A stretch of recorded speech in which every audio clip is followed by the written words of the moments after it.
permet de réaliser qu'à Loa, tout est possible. La fin du monde est à 7 heures!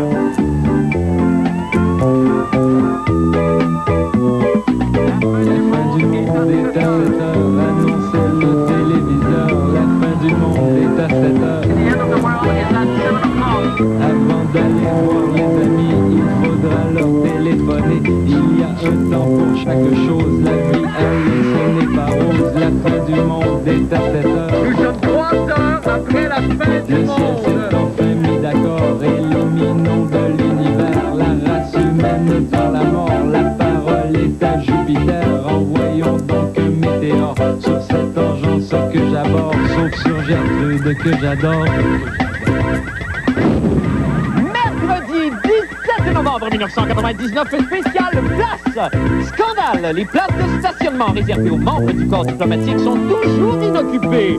Et Patrick Masforian fait le point sur le conflit de travail des techniciens de la place des Arts. Ceci conclut notre spéciale place. Ne manquez pas demain notre spéciale chose, où il sera question de plein de choses. Ah ben, bonne fin du monde, mesdames et messieurs. Tout d'abord, des nouvelles de moi. 2 mots, Céline et René. 2 autres mots, veulent se. Ah, bien coup parti 2 autres, remariés à Las Vegas pour célébrer leur 5e anniversaire de mariage. Bon, je pense que ça là, ça mérite des explications que seul un bon père de famille peut nous donner. Melissa Etheridge n'étant pas rejoignable, nous avons donc eu recours à un autre épisode de notre téléroman rétro favori. La Brèche a raison pour mettre les choses au clair. On écoute.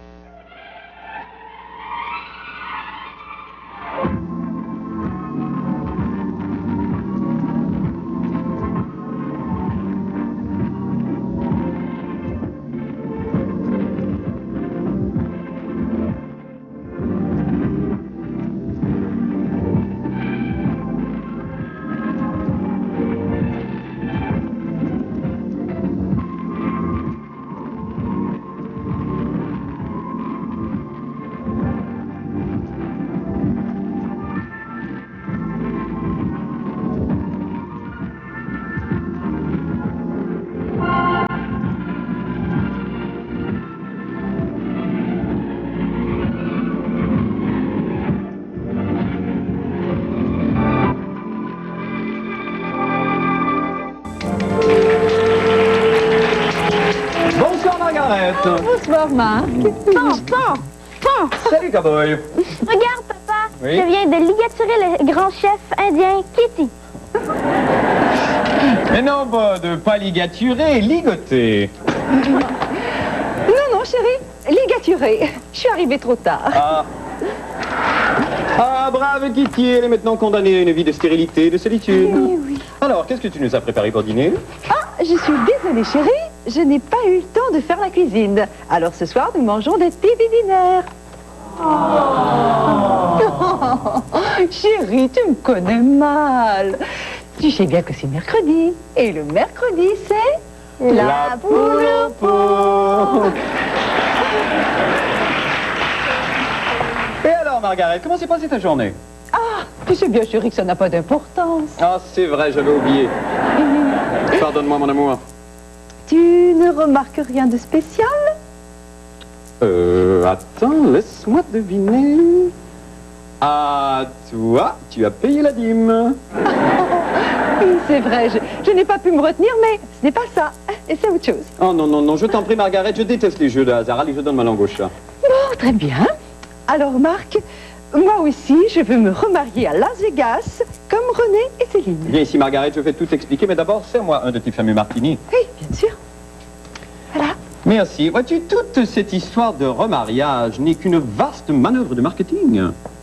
Marketing. Oui, oui, publicitaire, chaton, comme lorsqu'on la voit jouer au golf, ou embrasser Maurice Richard sur la bouche, ou faire des recettes avec sa mère. Tout ça fait vendre des disques et cela aide la carrière de Céline. Attends, tu veux dire qu'elle a une carrière en dehors du mariage? Toi aussi, tu pourrais t'offrir une carrière? Oh, pardon, mon chéri, pardon. Tu veux dire, comme Beverly Baxter qui vend des produits avant et Cornelia Summers qui est gérante d'un abattoir? Non, pas vraiment, puisque elles sont D-I-V-O-R-C-E-E-S. Elles sont dentistes.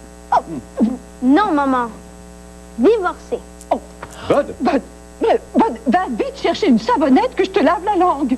D'accord. Kitty, Marc, Bud, j'ai un aveu à vous faire. Assis-toi, Margaret. Ne va pas croire que je ne sois pas satisfaite de mon rôle de mère et d'épouse, mais quand j'étais teenager ou high school, comme Céline dans le vestiaire, je me suis fait prendre par un quinquagénaire gambler libanais obèse. Mais Margaret, ça arrive à tout le monde. Comment crois-tu que j'ai pu payer pour cette maison? Marc, est-ce que tu m'aimes encore? Mais c'est mon devoir. Et tu sais que je t'apprécierais encore davantage si je pouvais me régaler de ta juteuse et délicieuse. Marc, combien de fois t'ai-je dit de ne pas parler de cunnilingus devant les enfants? Mais Margaret, je ne parlais pas de cela, mais de... la poule au pot.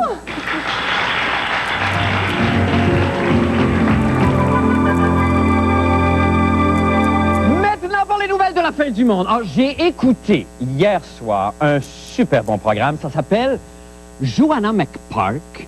Ça, c'est comme Ali McBeal. C'est des avocats, mais là, au lieu de chercher l'amour, ils cherchent une place de parking. C'est bon! On s'y reconnaît, c'est hip, c'est tendre, mais drôle et un brin irrévérencieux. Hier soir, par exemple, Joanna McPark se battait avec un ambassadeur pour une place de stationnement réservée au corps diplomatique. Là, après, ils sont allés dans un bar chanter des chansons en anglais. Ah, je me reconnais tellement là-dedans. Là. C'est tellement moi, tout craché ça. La semaine d'avant, la Chinoise, là, Ling, elle se battait avec un consul pour une place de stationnement réservée au corps diplomatique. Puis après, il y a eu un bébé qui dansait. C'est fou, hein? Ah, Marie-Plourde aime beaucoup, beaucoup, beaucoup ça. Jean-René Dufort aussi, d'ailleurs tellement qu'il s'est lui-même intéressé au stationnement réservé au corps diplomatique. On écoute ce que ça donne.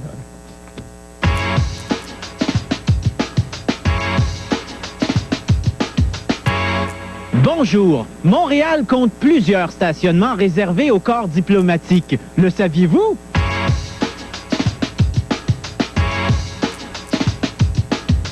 Mais combien pensez-vous qu'il y a de places de stationnement réservées au corps diplomatique à Montréal? La réponse, après ceci.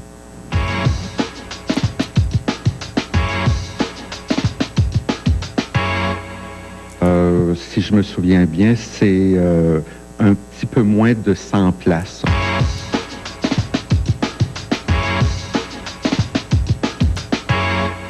Que veulent dire les lettres CC sur cette licence? Est-ce que c'est corps consulaire, calcium en capsule ou shit un char? La réponse, après ceci.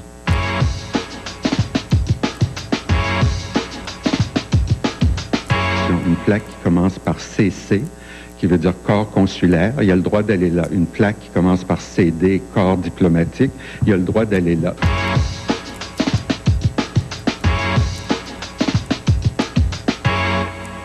Madame Mathieu d'Outremont me demande si c'est tous les diplomates de tous les pays confondus qui peuvent crisser leur bazou ici. La réponse, après ceci.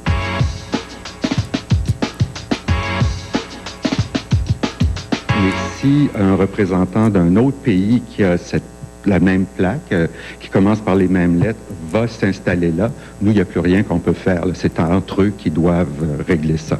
Mais nous, là, le vrai monde, est-ce qu'on peut devenir un corps diplomatique? La réponse, après ceci.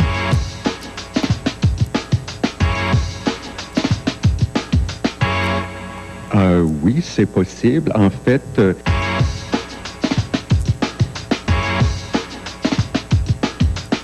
Savez-vous quel pays possède le plus de stationnements réservés au corps diplomatique? La réponse, après ceci.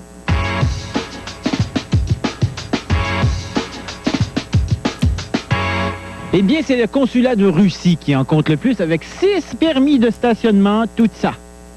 Eh oui, mais je sais pas si en ont besoin, il n'y a personne. C'était un reportage de qui? La réponse, après ceci.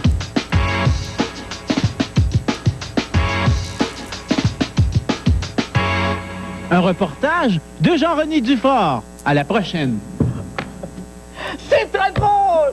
Jean-René, bonsoir! Oui, monsieur. Bonsoir, bravo Oui. pour la belle enquête. Oui. D'abord. Merci. Bon, là, on se demandait tous, évidemment, au bureau aujourd'hui, est-ce qu'on sait à peu près, par exemple, Bon, d'abord, est-ce qu'il y a lieu à faire un scandale avec cette chose-là, le nombre de Si places ça dans te la tente, il n'y a pas de métropole? problème, mais sans place de stationnement pour ces gens-là, c'est pas beaucoup. Il y a D'accord. même des décors consulaires qui n'ont même pas de place de stationnement. Exemple, la France, qui est dans un gros building, le 1000 de la Gauchetière, qui utilise le stationnement à l'intérieur. Mais le monsieur n'a pas eu le temps de répondre sur la musique rap. Et Oui, ça, comment pouvait-on devenir soi-même un corps C'est ça, parce qu'il y a diplomatique? deux types de diplomates. Il y a les diplomates de carrière Oui. et il y a les diplomates honoraires. Ça veut dire qu'un pays peut te choisir, toi, comme ambassadeur, comme vendeur de produits Amway dans un autre pays. C'est-à-dire que si tu es chum avec le président du Congo ou de la Russie, tu peux devenir diplomate honoraire de la Russie et là, tu pars des visas et là, tu peux avoir ta licence CC ou CD. D'accord, OK, ben c'est une bonne chose à savoir, Ouais, ça. mais c'est un peu difficile. Mais très rapidement, on ne sait pas combien d'argent on perd à la Ville de Montréal, par exemple, en nombre de parcomètres ou de 25 sous qui sont évidemment dilapidés ailleurs.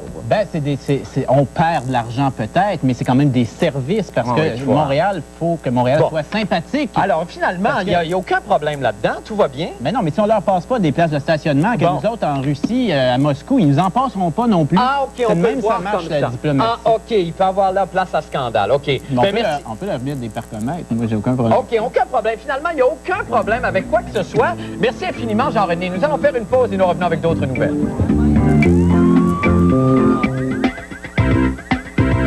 Eh ben voilà, re-bienvenue chez nous, re-bienvenue chez toi.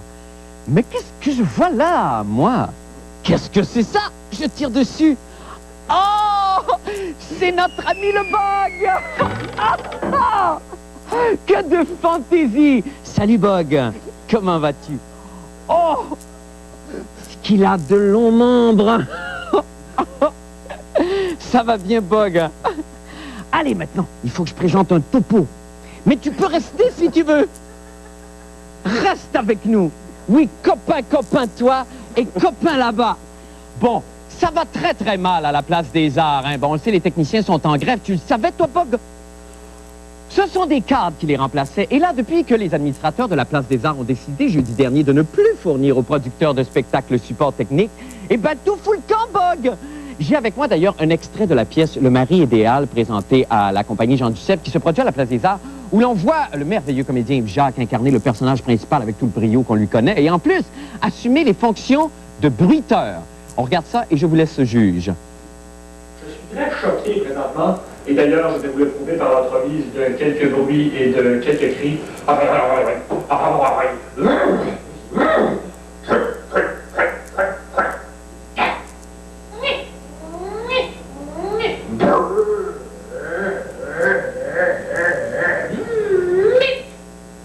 Choqué. Mon opinion n'est pas faite encore. Est-ce qu'on peut revoir l'extrait? Je suis très choqué présentement, et d'ailleurs, je vais vous le prouver par l'entremise de quelques bruits et de quelques cris.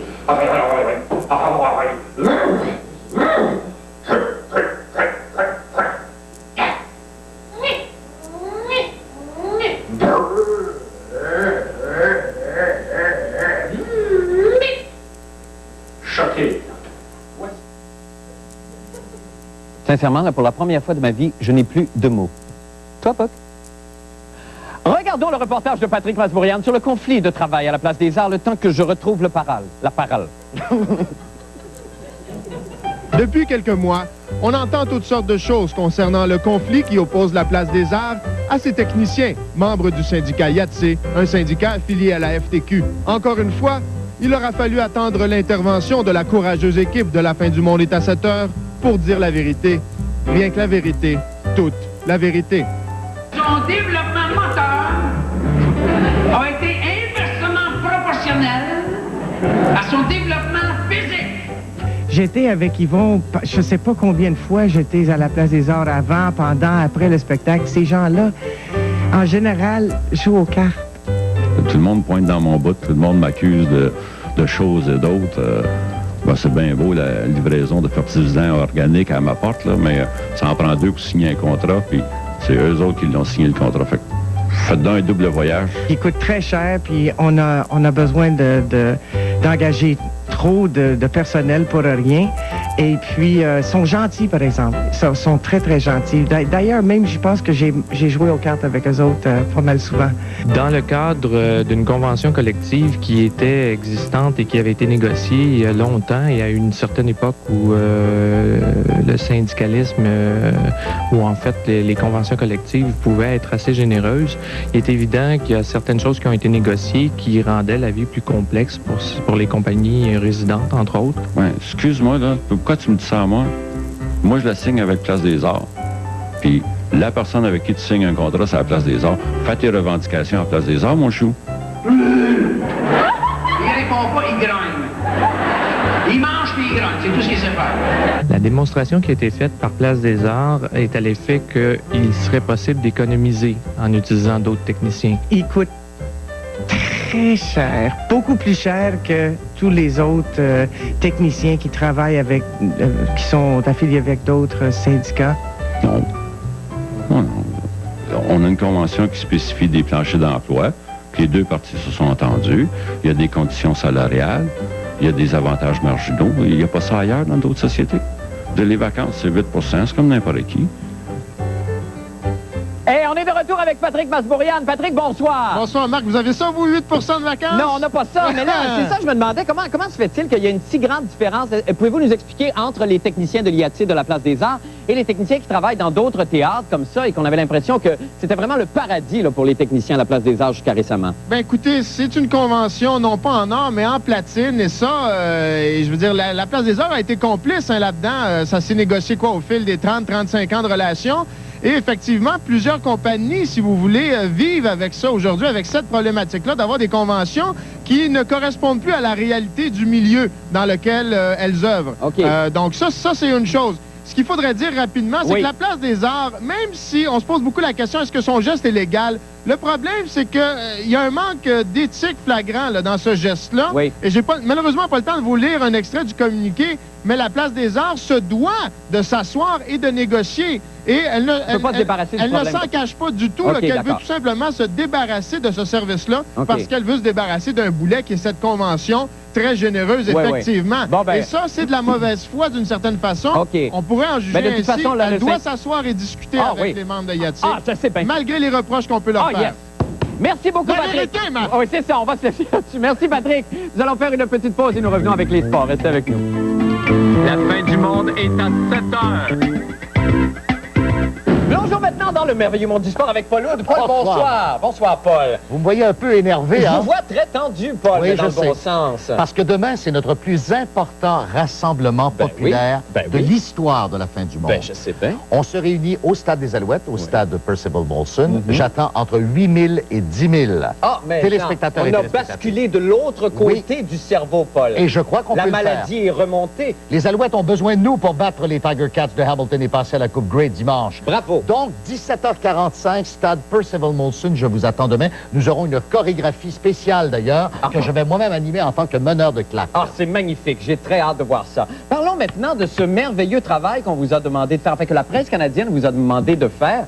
Vous participez en tant, évidemment, que directeur du service des sports ici à la fin du monde. Tout à fait, vous avez raison. On avait à voter pour l'équipe de tout le sport confondu, l'équipe du siècle au Canada. D'accord. Et c'est l'équipe Canada de la série du siècle de 1972 qui a terminé première. Évidemment, que faisiez-vous le 28 septembre 1972? On assistait à la victoire du Canada sur les Russes. Et commandons, Paul. Et j'ai retenu ce soir 5 de mes choix qui, malheureusement, ne se sont pas classés dans les 10 premières équipes. D'accord. Mais de grandes équipes sportives du siècle. Comme par exemple, l'équipe des sœurs McGarrigle. Ah! Pourquoi? Pourquoi, me dites-vous? Oui, pourquoi? Pour leur chanson « Je marche rue Sainte-Catherine ». Et ça, McGarrigle en marche. Ah, OK, c'est pour ça enchaîné par l'équipe du Tonnerre de Jean Lesage en 1960, qui nous a apporté quoi? La Révolution tranquille, avec une équipe qui contenait entre autres René Lévesque. Beaucoup de patineurs dans cette équipe, semble-t-il. Ah, ben oui! Une autre équipe qui n'a pas fait le top 10. Nous allons voir des images à l'instant même. Je ne sais même pas quel genre d'image nous allons avoir. Ben, probablement une image en couleur. Oui. Alors, on n'a pas d'image. Ça va très bien. Donc, il y avait combien d'équipes qui étaient censées apparaître? Il y en avait 5. 5. OK. D'accord. Est-ce qu'on peut au moins les nommer? Oui, il y a les 4 chevaliers au kiff, entre autres, à la balle molle. Ah, Ah, ben, Et les voilà peut-être. Avec le célèbre lanceur Claude Popo Pas de Vin. Et la scène des doubles lanceurs et du frappeur à la scie mécanique. Et en terminant, bien sûr, l'équipe très soudée en hébertisme des cadets de la forêt. D'accord. Alors, on ne peut pas les voir, ils sont dans la forêt, mais nous allons inviter toute l'équipe ici à entamer le thème des cadets de la forêt. Mais certainement. La la la la la la la la la la la la la la la la la la. Il y a eu participation pour la première fois. Mais il y a Jacques Mathieu, évidemment, qui est trop large pour écouter ses comparses et qui a décidé de prendre sur lui de chanter jusqu'au bout. Merci infiniment, Paul. Prenez le pas personnel. Prenez le pas personnel.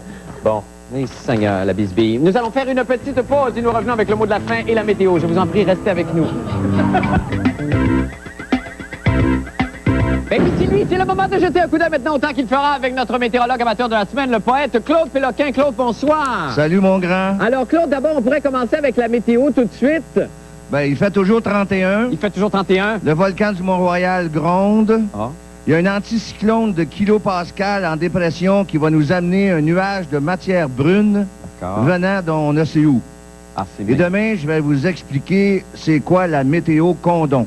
La météo condom. Ben, c'est merveilleux. Parce qu'il joue safe, mon Marc. Ben oui, mais non, je comprends très bien. Dites-moi, M. Péloquin, rapidement. Oh, non, on n'a pas le temps. Je vais donner vos dates de spectacle, par exemple. Le 30 novembre, 6 décembre, 13, 14 et 16 décembre au cabaret Saint-Sulpice, c'est ça? On va pouvoir voir à Montréal. Merci beaucoup. Merci, à demain, Claude. Salut. Bye. Bye. Bye, tout le monde, à demain. Surveillez la chronique de